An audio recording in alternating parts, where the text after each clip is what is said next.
Good evening, Bulls fans. This is Matt Gritzmacher with ubbullrun.com. This is Sunday at 10 p.m., so it's our weekly Olympic sports rundown. I am without John, my usual partner tonight. I'm without John. So I'm doing this alone.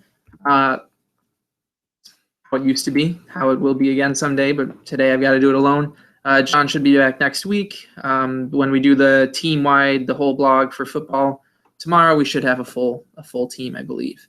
No football this weekend, so the Olympic Sports Rundown is all we've got to talk about, for UB this week. And on the whole, it's kind of an up and down weekend. Some real good, some not so good, and a couple middling performances. But it feels like a good weekend. It feels like a good weekend to me. We got real strong performance out of women's tennis across the board. We'll talk about them. Women's soccer had a strong bounce-back weekend after kind of a rocky start to MAC play. Men's soccer lost their only game, but it was against the number 8 team in the country, and we'll talk plenty about them. Men's tennis competed in Dartmouth against some quality competition. We'll talk about them. One team, I guess I should also mention, rowing. I always feel bad because we don't really know how to talk about rowing. Rowing, they get in their boats and they row. And there's not too much storyline from competition to competition. There's not too much, the individuals don't stand out because they compete in groups of 8 or in groups of 4. But rowing was at the head of the Housatonic this weekend in Connecticut, competing against a number of teams. And I should have had their stats up before I started talking about them. Not amazing results from rowing, but I'm not sure quite what expectations are this weekend. It was their second competition of the year. They competed in a small heads-up race with Canisius and Deauville last weekend. In Connecticut at the head of the Housatonic, UB entered 2 boats in both the varsity 4 and the varsity 8. 2 boats in the novice 8 and the varsity 8 and 1 in the varsity 4. And they finished 11th of 13 in the 4, 3rd and 6th of 6 in the novice 8, and 18th and 21st of 24 in the varsity 8. So that's not something to get super excited about. There was a time about 6-7 years ago where rowing was one of the stronger programs at UB. I think they won the Dadville Regatta in Philadelphia 2 years running. They won a Colonial Athletic Association championship. That's the conference they compete in. That hasn't been the case the last few years. Like I said, it's tough to develop a storyline, tough to really know what it is year to year, let alone week to week. So that's what's up with rowing. If I'm ever able to talk about it more in depth than that, I will. Moving on from them, unfortunately, that's all I have to say. We'll start with men's soccer, who, like I said, took on the number 8 team in the country going up against Akron in their MAC opener this week. I should stop saying men's soccer has 4 games left now, 5 coming into this weekend, all against MAC opponents. Just won a weekend now. They can go all out and really go for the win each and every week without being concerned about fitness or overloading their legs or travel or anything like that. On top of that, there's only 6 teams in the conference, so there's only 5 games a year. That's obviously an uneven home and road schedule. Men's soccer gets 3 home games this year and only 2 road games. Last year, they missed out on the MAC tournament. They've missed out on the MAC tournament every year since 2011. They missed out by losing their last 2 games against West Virginia and Akron on the road. This year, they opened with Akron and West Virginia at home over 2 consecutive weekends. So a real opportunity here. Akron, like I said, is the number 8 team in the country. They won a national championship a few years ago. They are as much of a powerhouse as exists in the MAC in any sport. And they came into UB Stadium, and I won't spoil the result any further. UB lost 2-1, which on its own would be a pretty good showing against the top 10 team. I'd be pretty happy with that from men's soccer. But the way they did it was really something special. Let me see if I can get the screen share working pretty quickly. But I've got the replay, I should say, up from the game. And like I said, Akron was number 8 in the country. They're ridiculously good. And what Stu Riddle said off of in his post game was that UB's goal was to come out in the first 10 or 15 minutes and show Akron that they weren't messing around.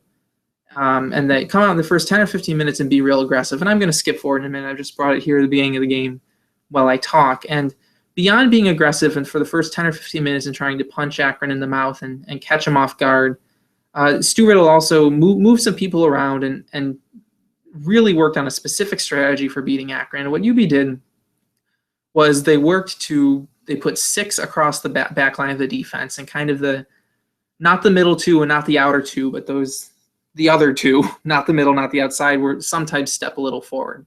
But he basically had a 6-3-1 formation, committing very little resources to attack. And what you'll see here is UB wants to, if you can see my cursor, I actually don't know if you can, UB wants to control this middle of the field just in front of the box here.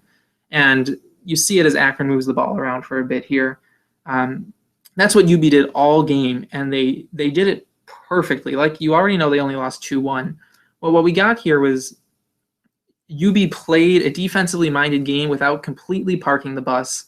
They found some chances to go for some offense. They only were able to turn it into 1 goal, but they never surrendered a goal in response. They never gave up an odd man attack from Akron coming back where Akron had numbers and goalie Joseph Kuda was left out to dry. What makes this game even more exciting is the way that it all went down, really. So I'm going to skip ahead. I'm literally skipping ahead 1 minute. This is 3 minutes into the game off of a throw-in here.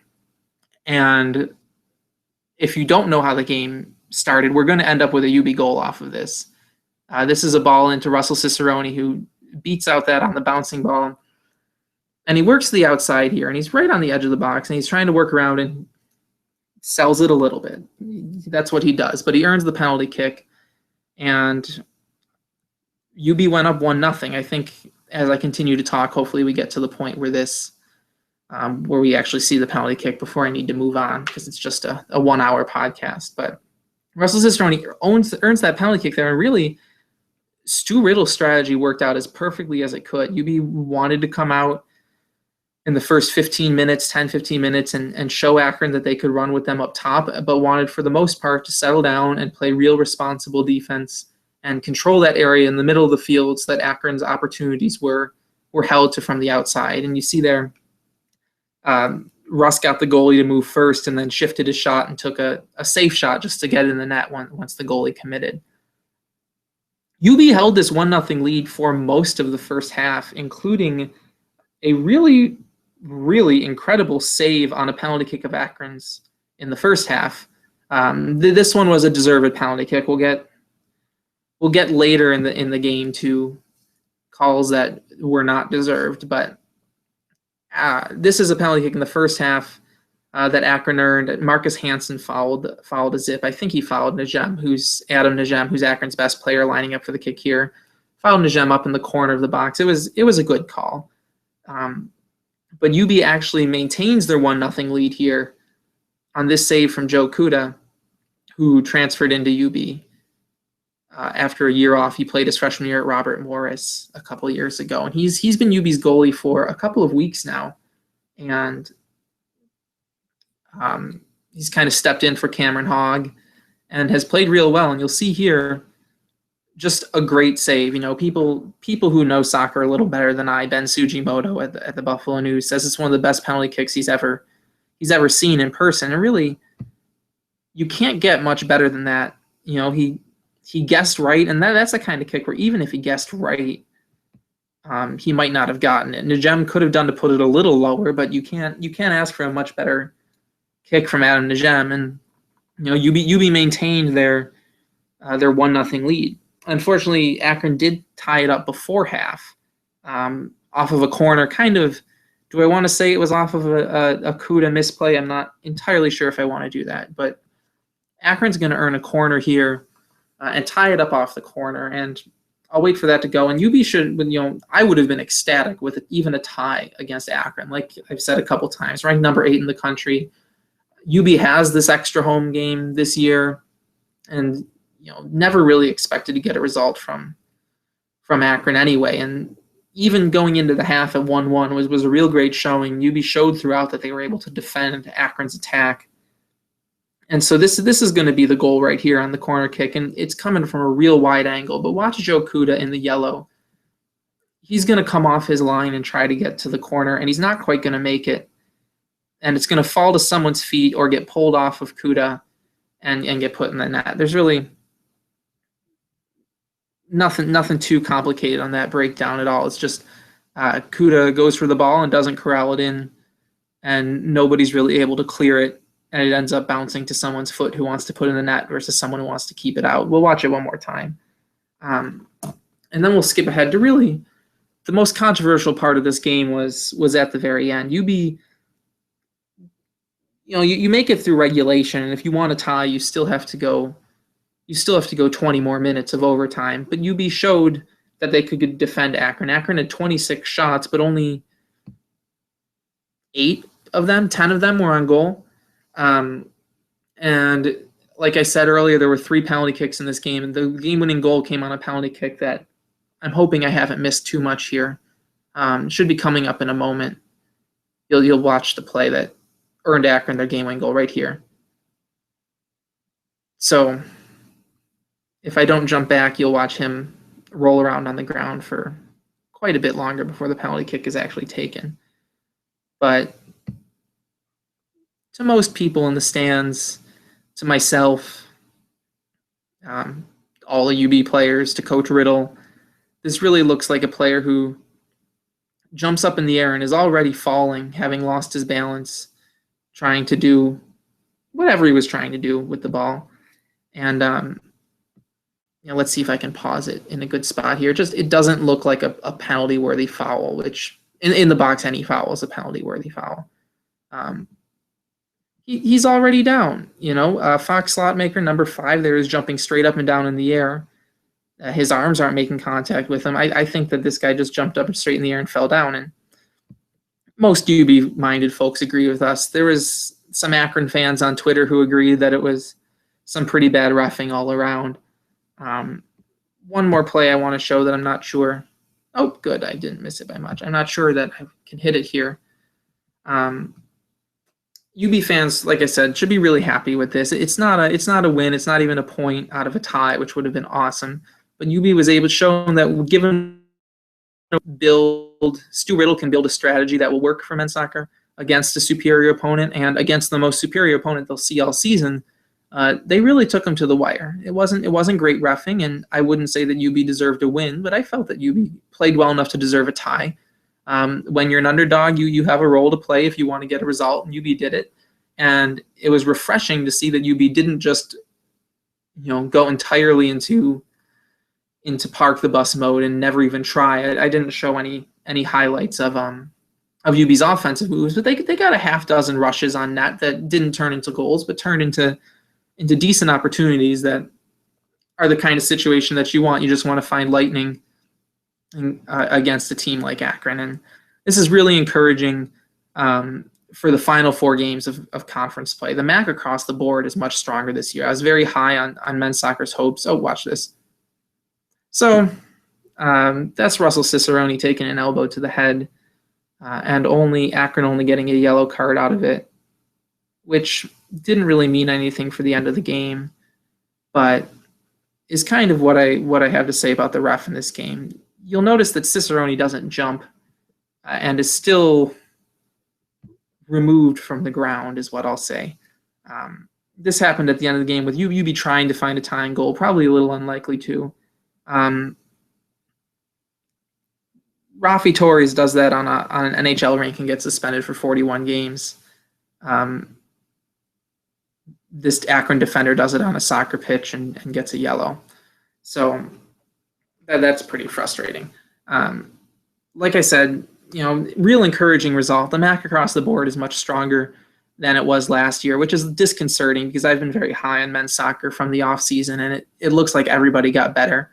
And I'm of the belief that UB needs to make the MAC tournament this year to get that postseason experience for next year when a good chunk of UB's core, Cicerone, and a big other number are all seniors. That next year is kind of going to be the year for men's soccer, and that's what I feel we're working towards. They're much improved over last year. Cicerone is one of the best players in the country. Um, and this loss to Akron is there's a lot in here. I don't love moral victories, but we saw a lot of things that we should be excited about. We saw defensive responsibility. We saw offensive responsibility, not overcommitting to goals. UB's been burned a couple times, especially in that stretch in September this year on counterattacks, and they've been hurt by committing too much to offense. And UB played real responsibly and showed that they're not afraid to go toe-to-toe with the best team in the MAC. And so against these other teams, they host West Virginia next Friday. They have to travel to Northern Illinois and Bowling Green, who are both pretty improved this year. And I believe they have to travel to Western Michigan. Who do they have? Who do they play at home? Maybe Bowling Green they play here. They have 3 home games. I don't remember which of those 3 is also at home, but they've seen Akron. They can take Akron down to the wire. They can take anybody in the conference down to the wire. So that's it for men's soccer. Encouraging result.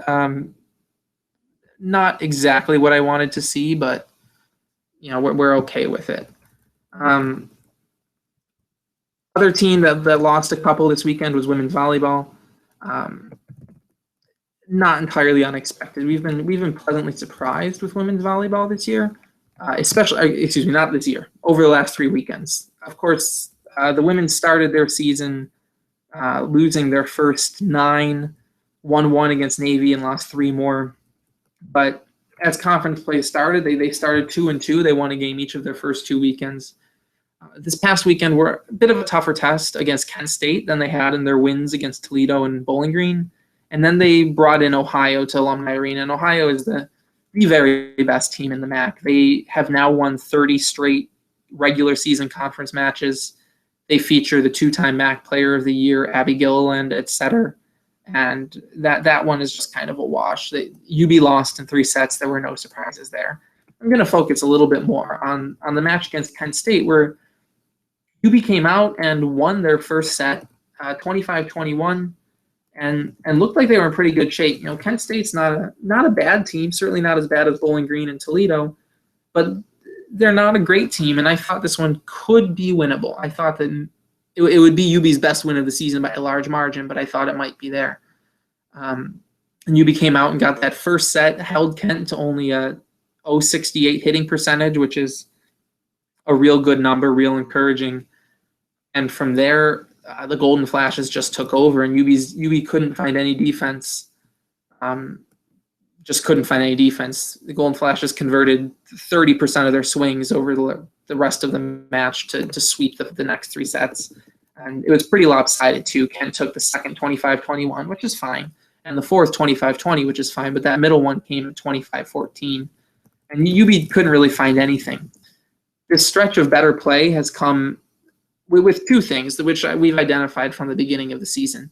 UB needs night in and night out real strong performances from senior Megan Lipsky, who has stepped into that number 1 attacking role this year as Talia Bishop left the program. And UB also needs a diverse attack. They need Cassie Shadow at middle blocker to get a number of kills a match. They need freshman Felicia Watkins and Megan Wernette to get a number of kills. It always helps when Akila Lane pitches in. They need a diverse attack. They can't allow opponents to key in on a single option.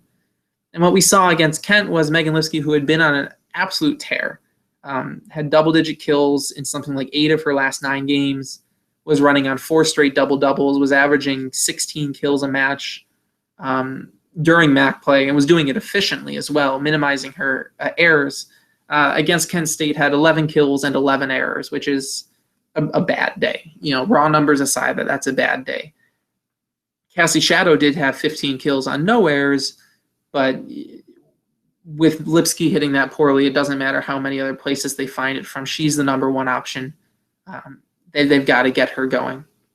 UB's also had trouble receiving serves this year. It's been a match in and match out issue.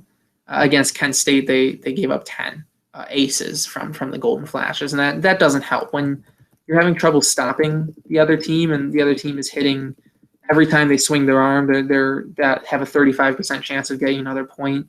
Handing them points off of serves too is just not going to work. and it hasn't worked for UB all year. It's a real stark difference when UB manages only 4 or 5 serve errors in service reception versus when they have 8 or 10. I talked earlier about how Ohio is the absolute class of the MAC. Just to cover it for the sake of covering it, Ohio beat UB on Saturday, 25-16, 25-13, 25-12. It was as dominant a performance as any team has had over Buffalo this year, and that includes Penn State and Washington, who are both in the top 10. I think that Ohio is receiving votes in the volleyball top 25. I think they're unofficially 28th right now. So by that standard, they're the third best team to play Buffalo this year. By the standard of what we saw on Saturday, they absolutely belong in that conversation. They ran through Buffalo, and UB didn't really have a chance in any facet. Ohio had 16 service aces, including a run in the second set where the same player, Jamie Kosiorek, served for 14, 15 straight points and got, I think, 6 aces in that stretch. UB couldn't do anything. The mildly good news is that UB had a positive day hitting across the board. The bad news is that they got so few attempts because Ohio dispatched them so quickly that nobody's numbers look particularly good. The only other thing to note from the volleyball weekend is that setter Marissa Prinsbach, senior setter Marissa Prinsbach, who's one of the highlights of this season, even as a senior, is apparently out with injury. One of our friends who was able to attend games and not just watch them online says that Prinsbach noticeably was dealing with an elbow injury in the last set against Kent State. Against Ohio, she didn't play at all, and freshman Madison Clark, who can play a number of different roles, was the setter. And she was fine. She wasn't Prinsbach. She had a couple avoidable errors, and there are a number of places where you can tell that Prinsbach might have put the ball to a different attacking option, might have been a little more aggressive in her sets. But in a match that, quite frankly, UB wasn't going to win anyway, Clark did a good job for a true freshman. She's going to need to be – actually, she may not be the setter next year. Coach Lipsitz has brought in setters all over the place. But stepping in for an injured, player, that was a big help. Like I said, UB didn't really have any exciting numbers in this match just because it was over so quickly. So 2 losses for volleyball. They're down to 2-4 in the MAC, which is not wildly unexpected. Honestly, at this point at 2-4, I'm still kind of happy. I thought that we'd have a win over Toledo. At this point, that would be it. So to be 2-4 is pretty good. They've shown that they can play with some teams. They played with Penn State for a set and needed just a little more defense. I think if they got Akron again, they could compete favorably against Akron, and they will get Akron again. This coming weekend, they stay at home. They're facing Western Michigan and Northern Illinois, who are both generally pretty good teams in the MAC for volleyball. Western Michigan upset Ohio last year in the conference tournament and ended up representing the MAC in the NCAAs. So they're a team who's used to success. And as I look it up, Northern Illinois and Western Michigan are 1-2 in the West Division at 5-1 and 4-2. So that'll be a tough weekend for UB too. I'll be looking more to see if UB improves in those small areas rather than looking simply for a win and loss. We want to see UB's offense continue to get more efficient. We'd like to see if Prinsbach can't come back. We'd love to see Madison Clark be a little more aggressive and error-free at setter. We want to see Megan Lipsky get back to form.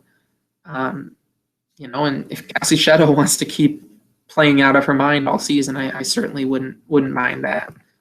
So, results for volleyball, but it's hard to be too upset at anything that comes out of volleyball this weekend. Moving over to tennis, just to kind of spread things around, men's tennis went to Dartmouth for the Dartmouth Invitational this weekend, and was kind of delayed in getting results in from Dartmouth on Saturday. So I don't know if I have any diehard fans watching the site. I've got nobody viewing right now, so whatever. But if anybody really wanted to know tennis results. We did get yesterday's results in early this morning, and they were timely with today's results. And kind of a mixed bag for tennis. A little bit disappointing, I think, when we talk about what we got from men's tennis this weekend. But at the same time, I don't really know what the level of competition was. Schools here, we're looking at, you can see on my screen now, Fairfield, Brown, Dartmouth, Middlebury, Yale. Who else was there? Amherst was there. Williams was there, D3. Army. I might have said Army. Anyway, I don't really know. There's so many individuals in tennis that I don't really know the caliber of folks. And these are folks that UB is going to play against at ITA regionals later in the month, that they're going to play against in the spring. UB plays a lot of Ivy League names. So that's the reasoning I'm allowing myself to be a little bit disappointed in these results. But at the end of the day, it is what it is. The spring matters more than anything else. And as we saw this past spring, get into the MAC tournament on a tiebreaker and then come and be down 2-0 in the final, and you can still win the MAC championship. So I'm not too worked up about anything in the fall season, which does work more primarily on individual results. There's really no team concerns right now. We'll just go flight by flight here with the men. Pablo Alvarez won his first match in 3 sets and then lost and came down to the third place match and lost that too. That's something that we should get used to as we go through this. The first day was very strong for UB on Friday. In singles matches, they won 6 of their 7 or 8. You'll see a lot of bowls in this group right here in the semifinals of their flights. The second day was tougher, and the third day was pretty much equally tough. But Alvarez won a match and then lost a match to finish third in his flight. This is the top flight of the tournament.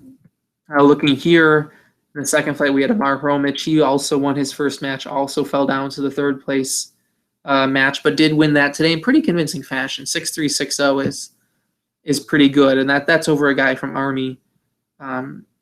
So good for Amar. He's looked real good this fall, which is exciting. He transferred into Buffalo from Central Florida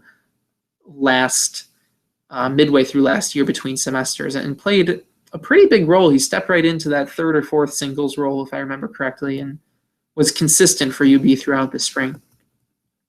In this next flight, we have freshman Ethan Natolo coming in. He comes to Buffalo from New York City. He's one of the top prep players in New York City, and I believe he was a 4-star recruit, which I don't know how parallel the tennis recruiting system is to more familiar football and basketball systems, but it's comparable enough that I can tell you that a 4-star recruit is one of the better, if not the highest, that we've seen from the men's program in a couple of years. I think somebody, whether it was Pablo Alvarez or Damian David, was also a 4-star in recent years, but it's not somebody that comes around very often. So Natolo won his first match, and then this flight went all funny, and they didn't contest a third-place match, but he did play today against someone from Army who lost, and I don't know if other folks resigned from the tournament or what, but he won his match today as well in 3 sets. Notice that's come from behind and winning a tiebreaker in the third set to take it. So that's nice to see the freshman get some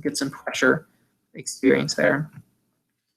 So far, this is UB's best showing from Sergio Arevalo. I don't know how to pronounce his name. I need to learn. Sergio. He made it to the final of his pretty easily, 2 sets for each match. Did get pushed to have to take 7 in 3 of those sets, but he made it to the final, and then he was defeated by this fellow from Dartmouth.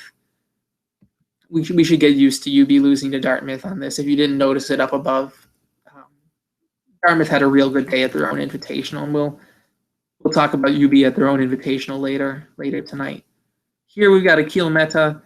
He lost his first match. I'm pretty sure he was the only bowl to lose his match on Friday. And then he lost his next match and dropped down to the 7th place match, which is that's the bottom. Those are the 2 guys that lost twice, and he lost that as well. So tough weekend for Akil. 0-3. He's kind of UB's 5th or 6th guy in the singles, usually as it stands anyway. Not much more to say there. And I think this is the final singles bracket. Here we saw some real success. Last year, especially through MAC play, but through the entire spring, UB's 1, 2, and 3 singles really struggled. And when they won matches, it was because the bottom of the 6 single slots were pulling their weight, whether it was Hromich, Haidu Anderson, Tony Miller. I'm blanking on other names that were down there last year, but Noah Haidu Anderson never really got above 5th singles last year, but always put together a solid effort. And here you see him win his flight in a couple close wins and in a real dominant win over a player from Williams. His first win has come from behind. He lost a narrow first set, 6-7, and then got stronger and stronger as the match went on. He easily won his semifinal, and then really came from behind and won a nail-biter over this guy Midgley from Dartmouth, 7-6, 7-5. That's about as close as you can get. Meanwhile, Tony Miller also came from behind, also won a close match in his first, lost to a fellow from Dartmouth, and then went down and beat the guy from Williams that Haidu Anderson beat in the 3rd place match, 6-0, 6-4. That's real solid too. If somebody wins all their matches 6-0, 6-4, they're one of the best players in the country. So that's real reassuring at the bottom of the kind of the lineup. And UB was able to get wins out of those spots last year, and hopefully they'll be able to do it again this year.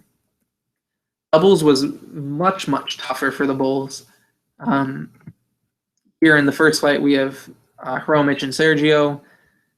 They lost 1-1-1 and lost 1, and so they unofficially finished 6th in this group.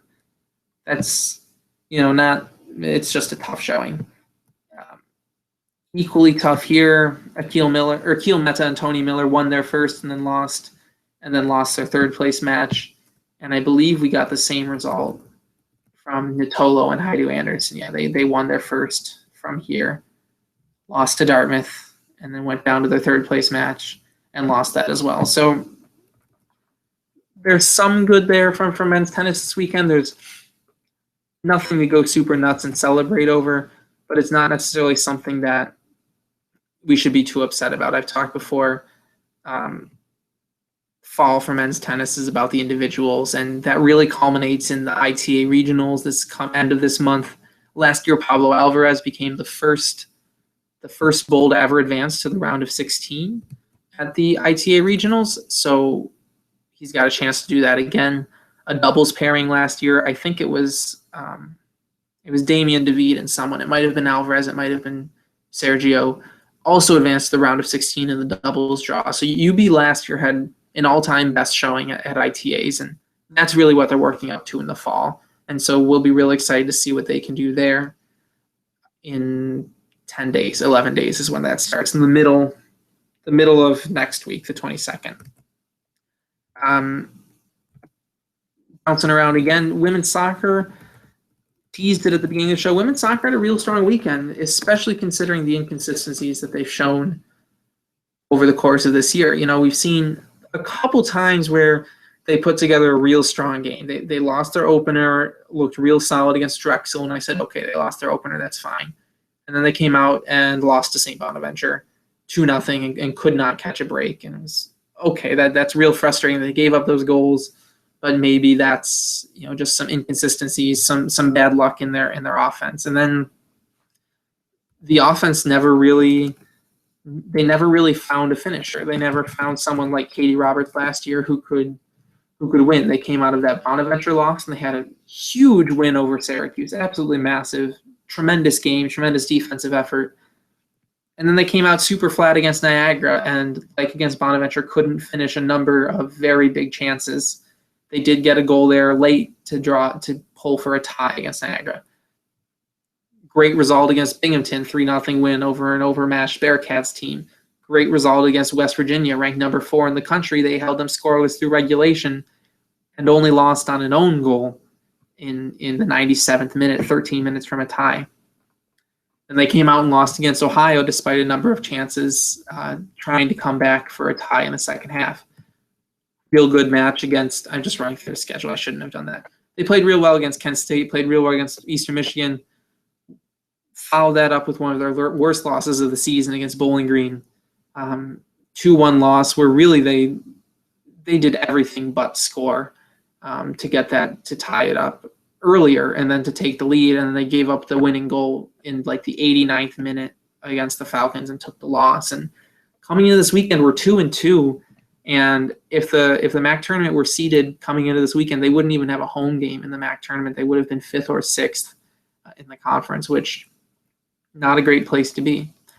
Worse yet, they started this weekend at Western Michigan in a rematch of last year's title game, and Western Michigan graduated not as much as UB, but they graduated plenty from last year and did not lose a step. They've protected their sophomore goalie, Stephanie Heber, in a way that UB hasn't been able to protect Laura Dougal.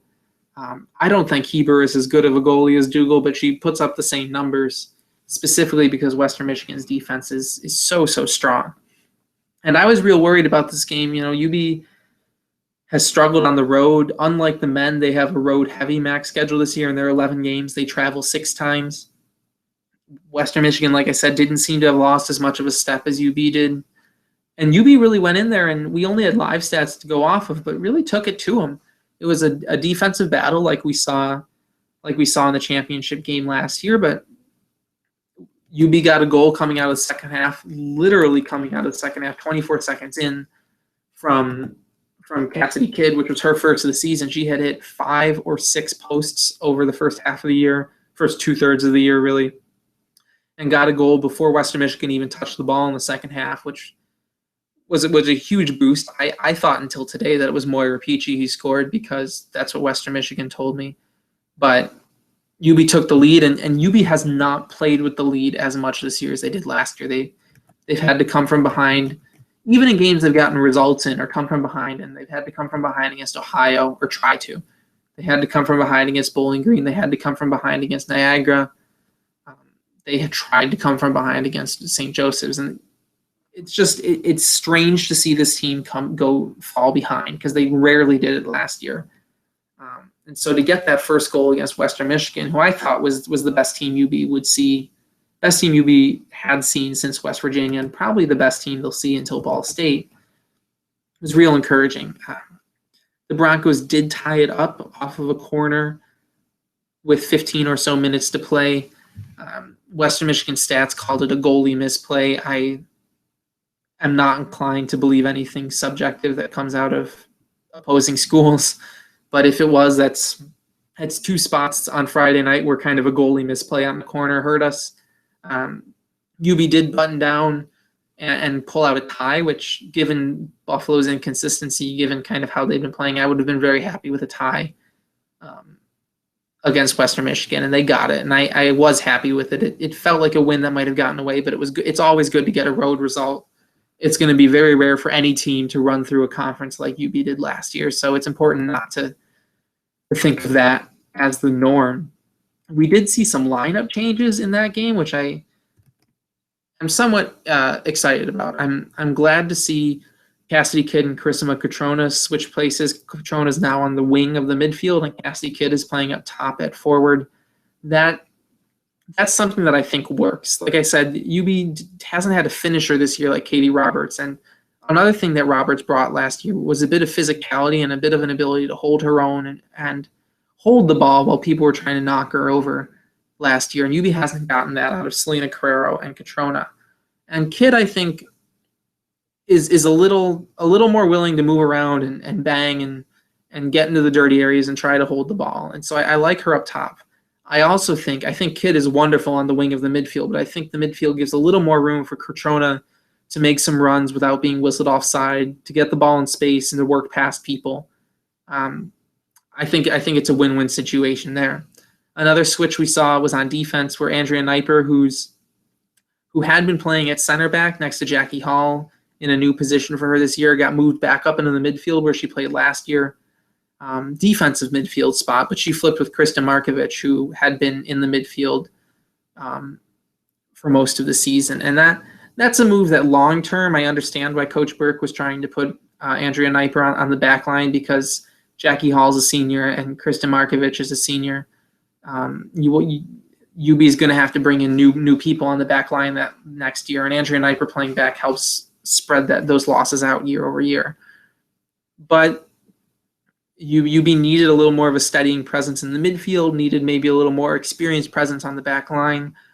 and it really works out. We've seen against Central Michigan, or Western Michigan, excuse me, and we really saw today. We'll get to UB's highlights from today in just a second, that Andrea Kniper in the midfield is absolutely how UB needs to play the rest of this season.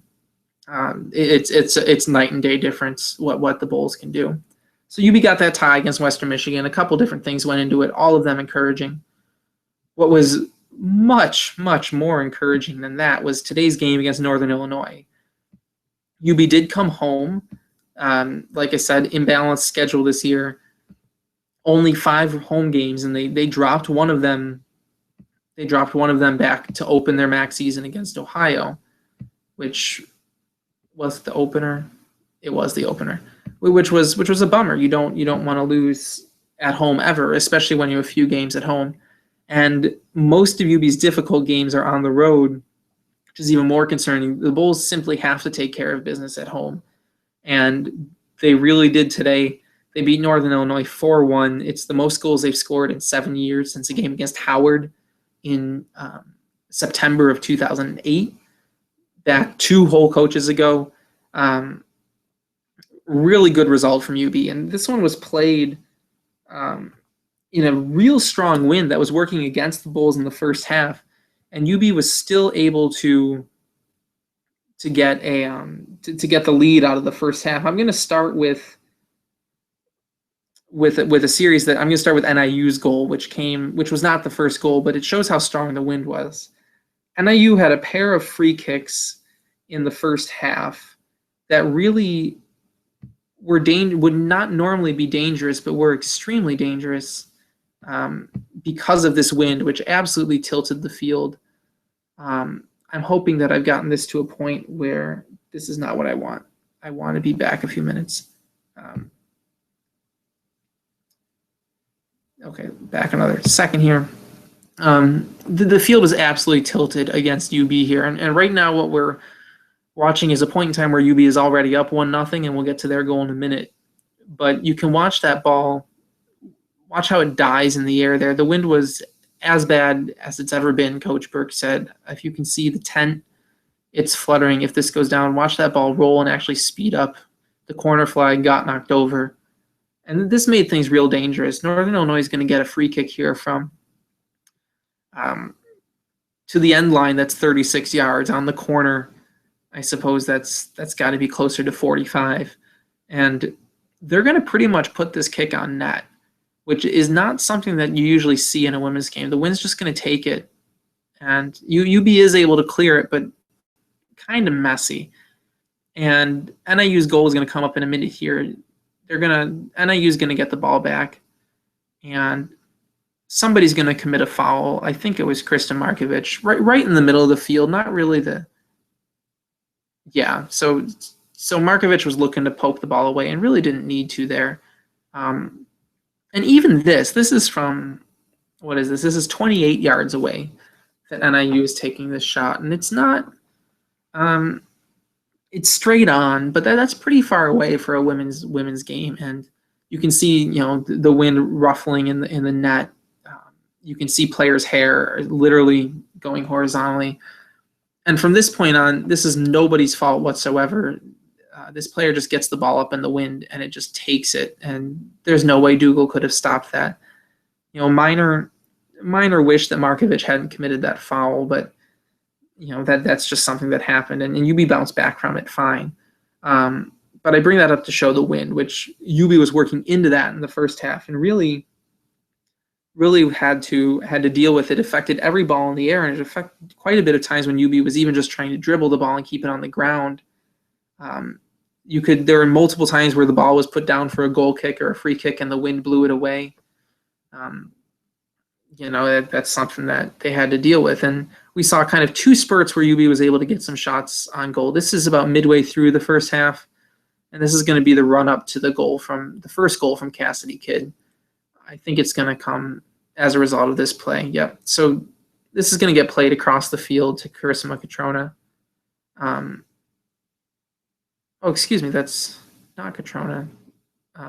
Yes, it is. It is. And this is nothing fancy. It's just a pass in, and Kidd gets a foot on the ball and is able to get the rebound and put UB up. But it's just a nice goal. I guess I don't have anything more to say about that. UB went into the half, looked like they were going into the half 1-1 after that free kick from NIU, but they really had a nice work. As I said, there were two stretches where they really were able to work something against the wind. And the other stretch was in the last couple minutes of the half after NIU scored. And we've seen that all year. UB responds to goals with a real vengeance, and they did that last year too. This year we're seeing more of it because, as I said, they're playing from behind more often. What the Bulls are going to get here is they're going to earn a penalty kick from, it's really an all-freshman goal. I'm not sure. I think I'm a little further back than I want to be, but I'll just keep talking. UB's had some real encouraging play from freshmen this year. Brianna Shingary has played on the back line, started from day one, and she brings a real aggressive and fearless attack to the back line and to the edges, and she has a real big foot and can deliver some balls in. And this right here, the pink shoes, that's Rebecca Bramble. She's a freshman who comes in off the bench and brings in a lot of speed and a lot of power to the forward position, something that, as I said, I think UB is really missing this year.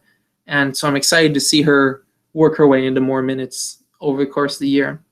And then someone who not a ton of plaudits, but is getting regular minutes is Nicole Garrett's here. She's a freshman from, I think she's from Star Point. She's from Western New York area. And she brings a lot of pace, and she is real good for tired legs late in the half. She forces the other team to work, and she's responsible enough that UB can afford to give Cassie Kidd, Julia Benatti, 10 minutes off so that for Garrett's to take care of things. And excuse me, I need to go back 15 seconds so that I can talk to you like a normal person. What we're going to see here is this ball work back to Brianna Shingary, who into the wind just boots it into the box. I don't think this is any set play or anything. There's 10 seconds left in the half at this point. Just gets played back to her, and this is into the wind, into the box. And Garrett's does great to get that ball on her foot and get fouled. And the ref calls that a penalty kick right away. It's a pretty clear kick. Let's see if I can I wish we had another angle, which we might in a different video, but I don't have that too prepared. So this is what you got. She stays in front, and that ball lands right on her feet, and she's able to get the ball on her feet and turn it into a scoring chance. And Rebecca Bramble, who I brought up earlier, converted the kick, which is real.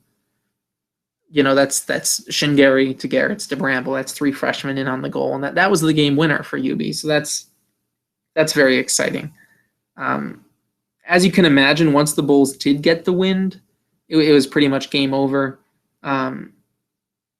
You can't.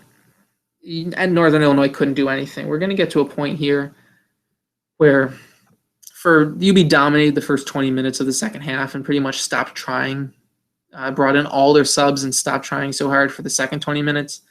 And especially in this stretch, we saw Julia Benatti, who didn't score a goal today. Julia Benatti was absolutely dominant on this wing right here.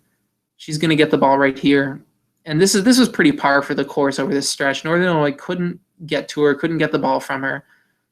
There's Brianna Shingary again. She's done what she needs to do all season. Really impressive for a freshman. And so UB earns this corner off of Benatti's good work. And I don't actually know who's taking that. It might be Shingary still. She usually takes it from that side. Yeah.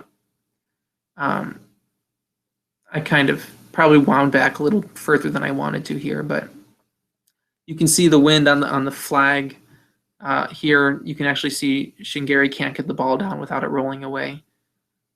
And so she's going to ask Benatti to come and bring it in, and the Northern Illinois players don't like that, but I don't know what else they want to happen. Oh, how off am I from this goal? Well, I need to find the second goal. Sorry, I was way off. Maybe this is it. Maybe this free kick. If so, now I'm just wasting time. Oh, this is Julia Benatti again. Okay, this is where I want to be. Yeah, so that's Julia Benatti taking on 6 players at once and getting the assist to Selena Carrero. And that's Selena Carrero's first goal of the season, which is very nice to see. But this was pretty much what Northern Illinois was dealing with for 20 minutes in the second half. Once they lost the wind, UB or Northern Illinois couldn't do anything against the Bulls. I'm just going to watch this Benatti. I've lost my words. I'm just going to watch Benatti again for a minute because it really was par for the course. This is one highlight, but it's not even. It was the best, but it was happening over and over again. And there's the third goal from Carrero. Pretty much what we've seen all game. UB brought out most of their players in the 70th minute and stopped going for goal after that. As I said, their 4 goals were the most they've had since 2008 against Howard. Beyond 4-1, beyond finally getting some finishing, they could have won this game 7 or 8-0, and that's not 7 or 8 because they had 15 great chances like it might have been. When UB's only gotten 1 or 2 goals out of 6 or 7 great chances in games past. This was really, they could have won this game 7 or 8-0 because they had only 8 or 9 great chances. It was a great game, but I showed you 3 goals. None of them were easy finishes. I think some of UB's best chances, in fact, went wide. Selena Carrero inadvertently got in the way of a shot that I think was a goal. Angel Hart, Megan Simmons. Somebody had a shot shortly after the 4th goal that very well could have been the 5th. Very strong showing. And really, all of that aside, I just spent, I think, 15 minutes on women's soccer, as I'm wont to do. Mackenzie White got into the game, subbing for Laura Dougal. Mackenzie White is UB's backup goaltender. I think she's officially a redshirt senior. She hadn't played in a game for UB since October 2nd, 2011. It's been over 4 years. I've got a link in the text of this post. You should just go and read that. I can't really tell her story any better than the Spectrum did, as much as it hurts me to say that. Mackenzie White has gone through multiple surgeries, multiple horrific injuries just to continue playing soccer in her life. Had some real aggressive corrective surgery on her legs while she's been at UB. Was told that she would never walk again, let alone play soccer. And she got into the game today for UB women's soccer, played 20-some minutes. I think she made a save. Like I said, her first game action in 4 years. Between her and Nadia Johnson working her way back into a contributing role this year. Yep, 1 save in 18 minutes for Mackenzie White. Between those two working their way back this year, some really great stories coming out of women's soccer. And they're now 3-2-1 in the MAC, which is not amazing, but it's pretty good. They've gotten a very good result on the road against Western Michigan this weekend, and they got a win taking care of business at home, and probably their most complete game of the year. They've got 2 more home matches on the year. They're both next weekend, which is a bit of a bummer, but it's just how the schedule works. Those are against Toledo and Central Michigan. They're both must-wins because they're at home. They're both must-wins because of the quality of opponents. No quality, if I can be that rude, of Toledo and Central Michigan. And so UB really needs to keep it together, keep rolling with complete games against those two, because after that they close their season with 3 road games at Miami, at Ball State, and at Akron. I think that Miami is currently number 1 in the East. Ball State is number 1 in the West and number 1 in the MAC overall.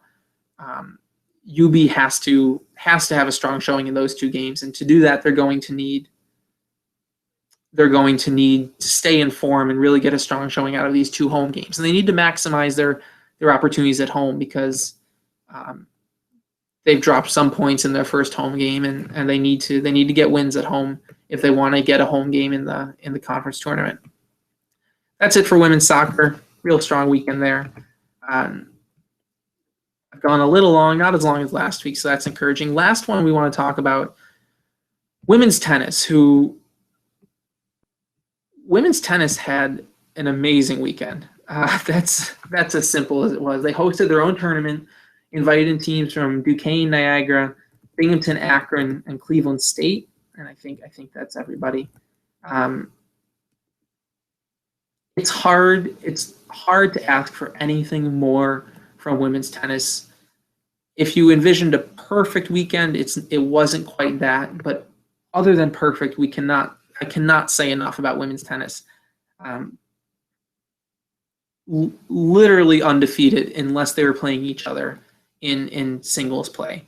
Here's Flight A. Freshman Chantel Martinez Blanco rolled through the bracket, beat her teammate Tanya Stoyanovska, who was MAC Freshman of the Year last year in the final. So UB went 1-2 in the very top flight of the tournament.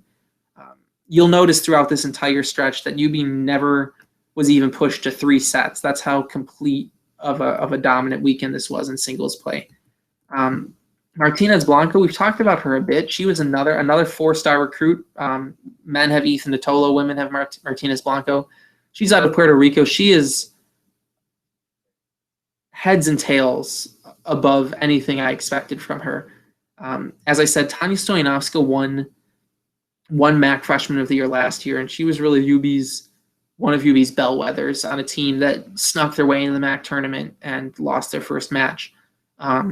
Martinez Blanco has played Stoyanovska twice and has beaten her in straight sets both times. She is very, very good. Just be excited about her. She's incredible. And women's tennis looks much improved this year, not just because of her, but because Stoyanovska continues to play at a very high level. Because the freshman of, the previous freshman who's now a junior, Margarita Kotak, also looks great. And this is B flight singles now. She ran to the championship. She also played against the UB freshman in the final. This is Sanjana Sudhir, another freshman. Definitely flew under the radar compared to Martinez Blanco. I didn't know she was coming until she showed up on the roster.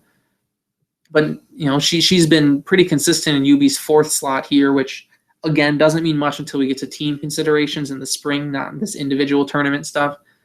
But she won in 2 sets against someone from Cleveland State, won in 2 sets against someone against Duquesne, won the second set against Kotak, and pushed her to a deep tiebreaker, 10-8 there in the 3rd set. So that's 1-2 in the top set, 1-2 in the second set for UB. That's the last flight, that they have anyone in. But Laura Holterbosch, who has been so consistent over the last year and a half for UB, won her 3 matches, won her flight in pretty much identical scores, 6-2, 6-1, 6-1, and then 7-6, 7-6, 7-6, all in 5 tiebreakers. Holterbosch wins. Here, it's Mercedes Losada Rubio, another freshman. She also won in straight sets.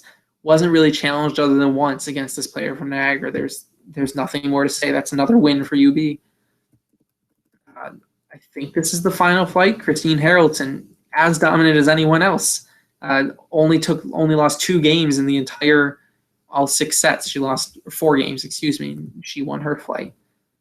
In doubles, UB was mildly less successful. Still a really strong weekend. Laura Holterbosch and Tanya Stoyanovska advanced to the finals easily and then lost a close one to a team from Duquesne. In the B flight, Margarita Kotak and Diana Gatsieva pretty much won easily. I actually don't think Gatsieva competed in singles unless I've forgotten her name already. Nope, she didn't. So that was Gatsieva's only contribution on the weekend, and she won her flight there. And then in the C doubles, we had Sanjana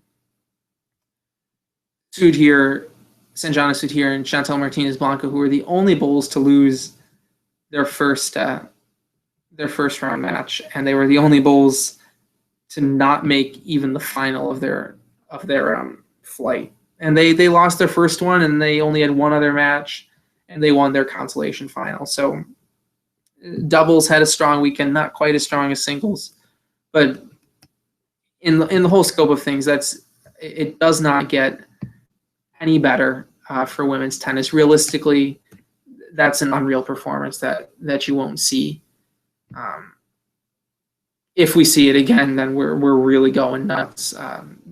Women's tennis looks very, very good this year. They were an average MAC team last year, and they were off the charts this weekend. They've had a strong showing in West Virginia. They had a strong showing wherever they opened their season.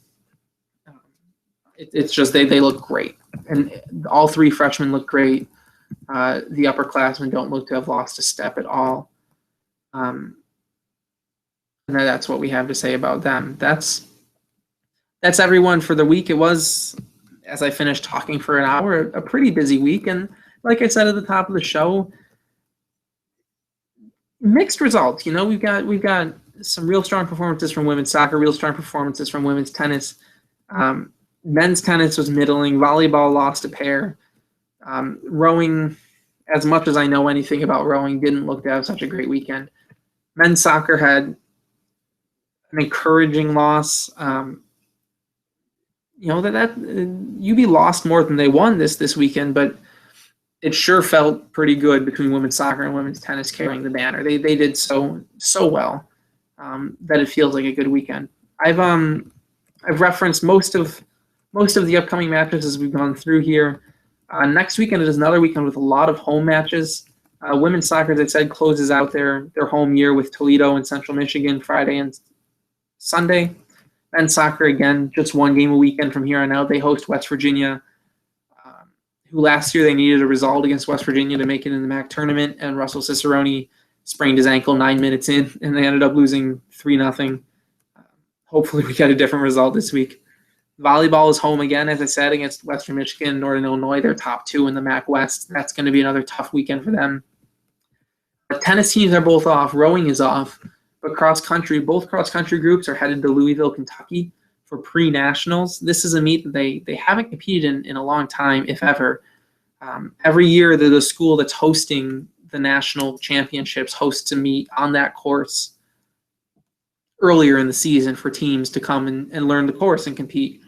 And I've talked in past shows about cross-country scheduling this year, and by putting pre-nationals on their schedule, they're being very aggressive, and they're saying we expect to compete well at the MAC championships. We expect to compete very well at the regional championships in New York City the week or 2 weeks following, and we expect to compete for a shot at nationals, so we need to go to Louisville and learn that course. This is the best field that UB Cross Country will run against in both the men's and women's races, certainly all season, probably in the last few years, and it's looking like a real exciting opportunity for them. Both teams entered or moved up in the regional rankings after their showing at Lehigh 2 weeks ago. The men are 9th in the Northeast and the women 14th. They're going up against some real fast runners, real strong opportunities to move up further and really put themselves on the map this year. The only other team in action is swimming and diving, who have started their season. I know it feels early. They're hosting Cornell in the Alumni Arena Natatorium on Saturday. That'll be exciting. It was nice to get a bunch of times down from them 2 weeks ago, or I guess right now it's last weekend. We'll see what they're looking like on Saturday. Last thing is we started last week, John and I, with Bowls of the Week.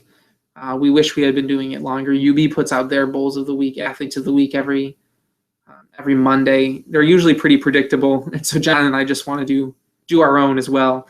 I've got to go with Mackenzie White, #1 Bowl of the Week.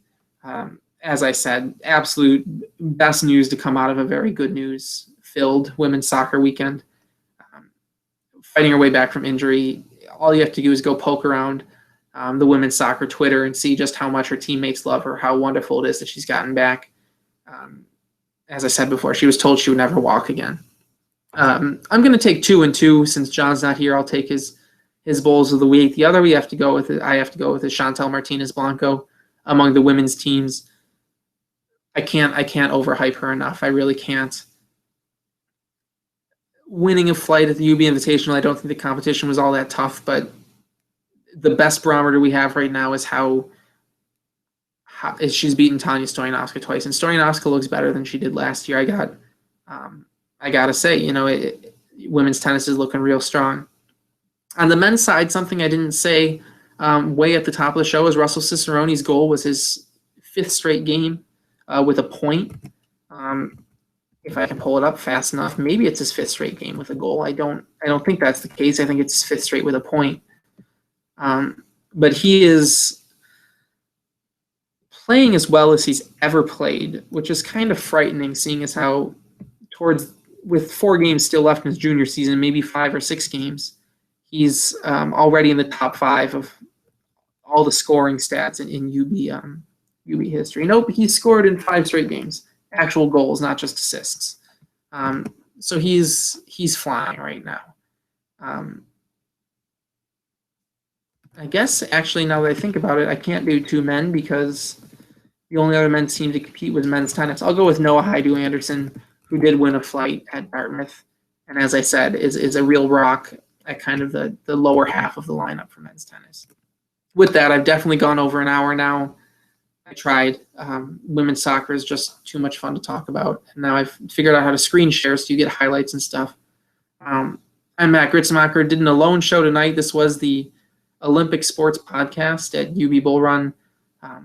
We cover all of UB sports, not just basketball and football. Obviously, if you watch the show, you know that we're just as invested in everyone as we are those big names teams. We do this podcast. I'm normally joined by John McWhinney every Sunday at 10 p.m. I think I had 1 viewer for a little bit. So everyone who's watching this is watching it after the fact. I hope that you're already having a good week and that you continue to have a good week. Catch you next week at 10.